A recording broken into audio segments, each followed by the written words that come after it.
USC has rebuilt its offensive line, but it sounds as if we're all going to be demanding version 2.0 pretty quick. Sean McVay acts as if Matthew Stafford starting was never in doubt, and the Chargers keep a blind running back while cutting a former starting quarterback. Good morning. I'm James, and this is your daily dose of sports and snark for the greatest sports city in the world, Los Angeles. This is the faithful Angelenos morning report. It is August 27, 2025. It seemed like forever, but we are finally back in the home office, and it's awesome. We added a couple of new subscribers to the Angeleno Familia yesterday. Thank you. We're going to do our best to keep you informed, and believe you me, we have a jam-packed show for today. You're going to want to stay till the very end. And if you like being in the know about LA sports, clickety-clack the like button. Clickety-clack the subscribe button. There's a notification bell. Hit that. It'll let you know when we drop an update. Sharing is caring. Let people know we exist. By all means, comment. Now, before we go through the news and notes, a quick look at the scoreboard. Dodgers 6, Cincinnati 3. The Dodger magic number drops to 29. Phoenix knocked out the Sparks 92-84. Meanwhile, today, Cincinnati stays in town to play the Dodgers at 5:40, and it is Galaxy game day. Seattle's in town to play the Galaxy at 7:45. The winner of that match goes to Leagues Cup Finals. So with that out of the way, what do you say we get to the news? It appears that the questions to USC's offense have kinda, sorta been answered, or not really at all. I mean, seriously, we're gonna talk a lot about this new offensive line. And if this O-line was like your recent laptop computer purchase from Best Buy, you'd be demanding that Microsoft update to Windows 12 like pronto, because there is nothing but questions all over this thing right now. The LA Times reported who is going to start on this rebuilt line, and it included not just one stunner, but the biggest stunner was Killian O'Connor is your starting center. Now, this is not to suggest that O'Connor sucks. He acquitted himself well when the Trojans upset Texas A&M in the Las Vegas Bowl last year. But transfer John Frey Reed was a starter at Syracuse, and the Trojans going into training camp were sitting there thinking, okay, we've at least got two seniors on the line. All preseason periodicals anticipated Reed to start, but Riley said he believes O'Connor and Reed, well, O'Connor won round one, but that's going to be a battle that's going to continue for playing time all year. That's extremely disconcerting. Riley called these decisions that you can see behind me about playing the 5 best linemen. What he didn't say were the 5 most trustworthy linemen. He didn't say the 5 linemen most likely to develop into a cohesive unit. See, if you look behind me, USC went from having 2 seniors in the line to an all underclassmen offensive line with 2 sophomores and a freshman. And we were talking a moment ago about how important it is for these 5 randos to develop into one cohesive unit. Do you know where that starts? With the guy who calls out the blocking schemes, the center, Killian O'Connor. So how much experience does O'Connor have? How many games has he started?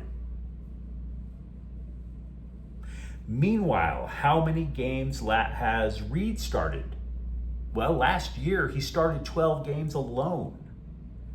Again, if you're calling out the blocking schemes, you would want that guy to be a profile in stability. But that's not all. Because transfer DJ Wingfield lost a legal bid to gain an additional year of eligibility, now all of a sudden a bunch of shuffling takes place.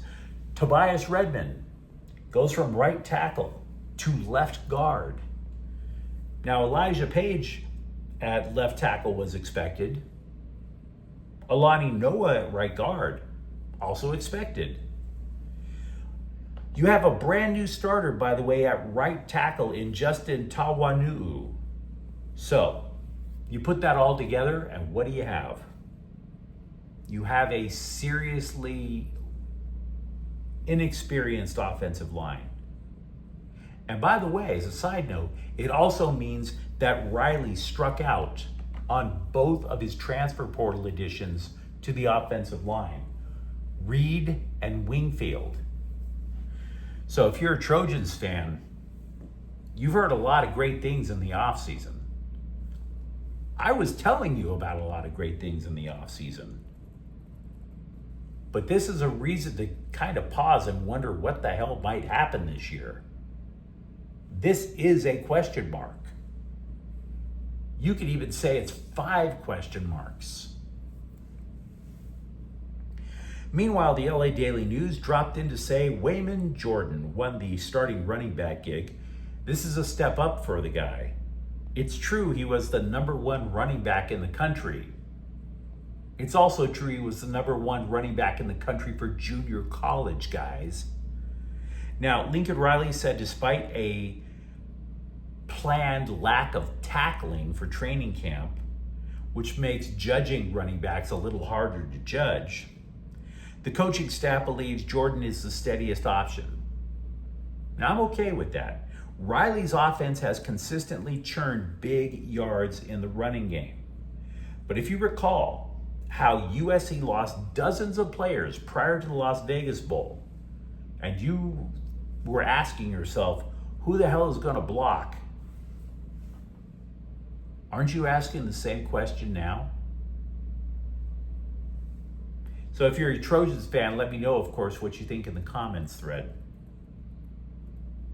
Meanwhile, at Rams camp, Sean McVay said Matthew Stafford is on pace to start the season opener against Houston because, duh.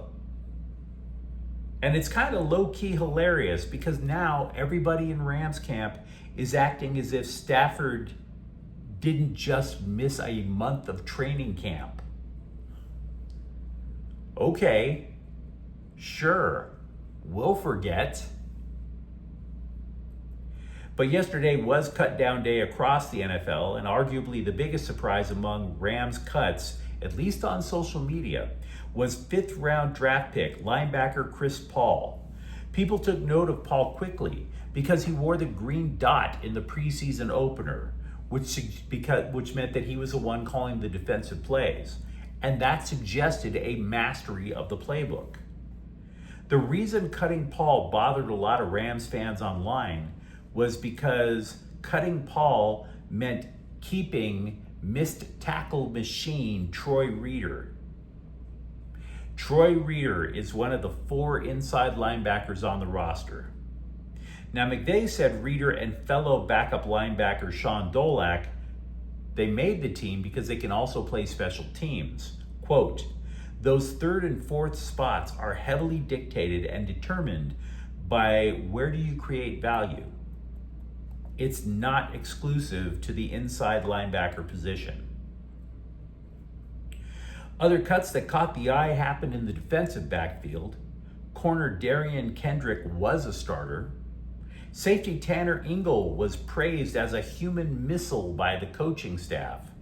And fans, they just love to post clips of Ingle's big hits because they look super violent. The problem is, it's true that super violent looks amazeballs on TikTok. They sure make old heads like me pine for the days of when football was football. But super violent gets you fined and kicked out of games. That's the way it is, and availability matters in the NFL.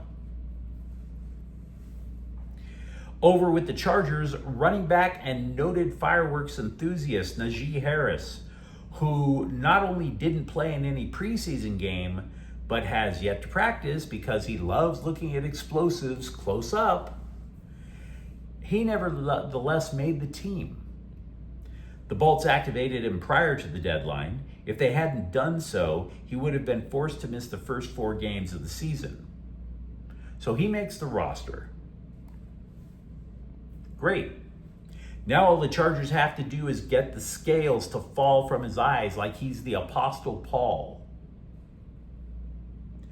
Linebacker Junior Colson is out for the season with an injury the Chargers are loath to disclose. To be frank, this actually puts Colson's entire career in jeopardy. The Bolts took him in the 3rd round last offseason. Jim Harbaugh and Jesse Minter knew Colson's game. They coached him over at Michigan. But Colson missed big chunks of his rookie year. He had an appendectomy and an ankle issue. Now he's missing his entire 2nd year. Not exactly the type of resume that you want when you're starting out as a professional. As forecast in the last couple of weeks, Trey Lance is the primary backup quarterback for the Chargers. The former number 3 overall pick by Scum Francisco seems to have finally found a home, which is adorable. Gone are the days when Justin Herbert would get injured and you knew bringing in Easton Stick meant an automatic L on the horizon. But the thing is, keeping Lance led to a move that may be more startling. Taylor Heineke, a former starter in the NFL, was flat out cut. Maybe the Chargers were choosing to be fair to the guy, to give him a chance to sign with a team of his choosing. That's possible. I've also read reports that suggested that the Bolts wanted to hoard as many younger defensive players as they could on the roster.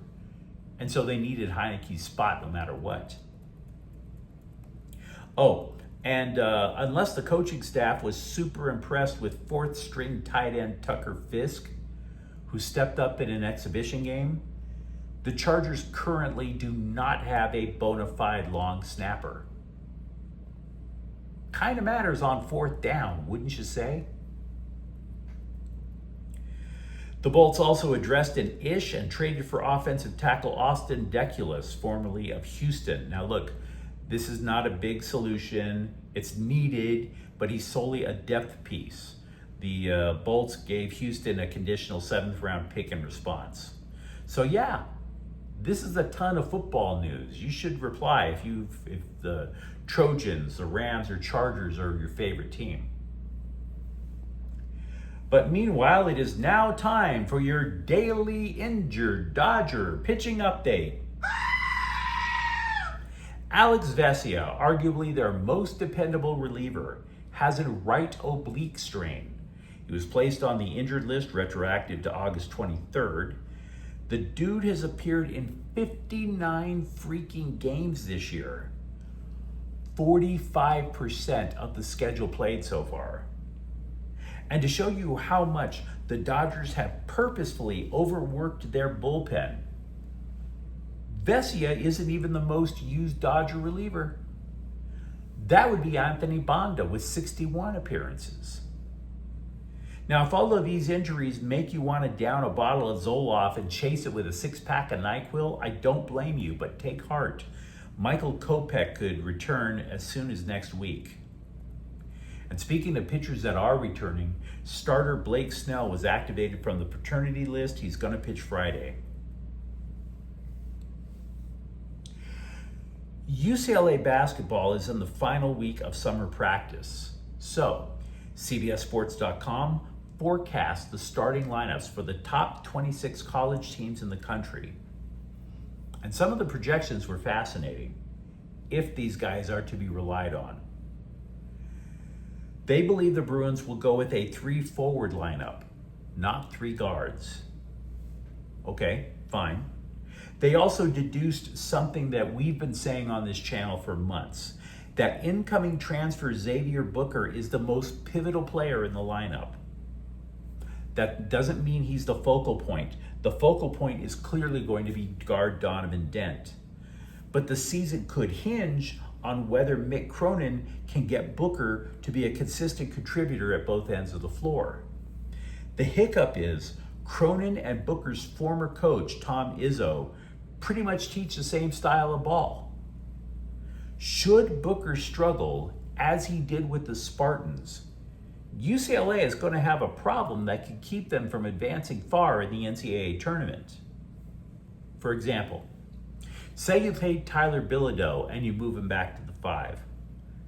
Well, you know what that means? That means the Bruins' interior defense is going to suck. Moreover, a few days ago, we were hearing so many good things about sophomore guard Trent Perry that we wondered if that meant he was going to land a starting spot. Maybe not. In this 3-forward projection, Eric Daly Jr. gets the nod as a forward over Perry as a guard. By the way, there's one other note if you're a UCLA fan that's really fascinating. Do you remember Ade Mara? Right? A center he transferred out because he wanted more playing time. He wanted to start. CBS thinks he's going to come off the bench for Michigan. So in other words, you might have left UCLA for nothing, my dude. As for how the current Bruins roster looks this summer, the LA Times reported Dent has the team playing much faster. So this could be an up-tempo version of the Bruins. We have not hidden our disdain for the way former Kings general manager Rob Blake squandered a prospect pool that was the envy of the rest of the NHL. Now, if the Athletic is to be trusted, and their guy is really thorough at grading out prospects, the Kings have at least stopped the bleeding. For 2 years in a row, they've been ranked 21st, which isn't any great shakes, but it means you're not dropping further. They believe the Kings don't have elite prospects as much as they have guys who might be okay, might be contributors. 2 guys that the Athletic thinks will definitely have a lengthy NHL career are right winger Liam Greentree, who has the potential to be slotted on the second line in maybe a year, and defenseman Harry Brustovich, who was drafted this year. Now after that, the Kings are kind of like, who knows?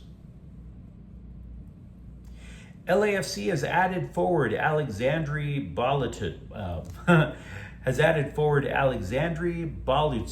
for the remainder of the season. The 31-year-old Romanian probably reached the apex of his career back in 2018 with Slavia Prague in the Czech First League. That team reached the UEFA Champions League. But you let me know what you think in the comments thread. Talk to me, for example, if you're a Trojans fan. Are you feeling a little iffy about this offensive line? For that matter, are you cool with how the Rams and Chargers rosters developed yesterday? And if you enjoyed this update, don't forget to subscribe to Faithful Angelenos. We're talking LA sports every single day here.